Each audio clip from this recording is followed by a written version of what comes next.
एक पुरस्कुन जंगल में एक छोटा सा लोमड़ी रहता था जिसका नाम फिलिक्स था। फिलिक्स अपनी झांत और चालाकी के लिए मशहूर था, लेकिन जो चीज उसे खास बनाती थी वो उसकी ईमानदारी थी। जंगल के तमाम जानवर उस पर भरोसा करते थे क्योंकि उन्हें मालूम था ना कि वो कभी झूठ नहीं बोलेगा। एक दिन दोपहर के वक्त फिलिक्स दरिया के किनारे घूम रहा था कि उसकी नजर एक चमकदार चीज पर पड़ी जो मिट्टी में दबी हुई थी। तजस्सुस से उसने उसे खोदा और एक छोटी सुनहरी चाबी पाई। वो बहुत खूबसूरत थी, लेकिन फिलिक्स को मालूम नहीं था कि ये किस चीज की चाबी है। उसने उसे अपने पास रखने का सोचा, लेकिन वो जानता था कि शायद किसी की खोई हुई चाबी हो। फिलिक्स ने फैसला किया कि वो जंगल के अपने दोस्तों से पूछेगा।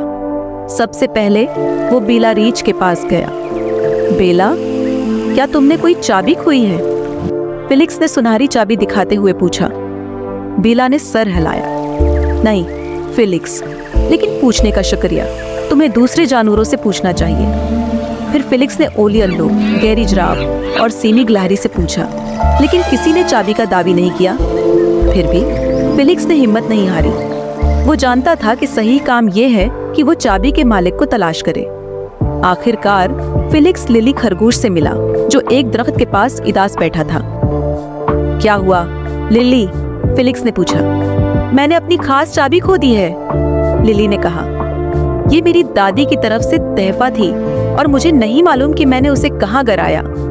फिलिक्स मुस्कुराया और सुनहरी चाबी दिखाते हुए कहा, क्या ये वही चाबी है जो तुमने खोई है?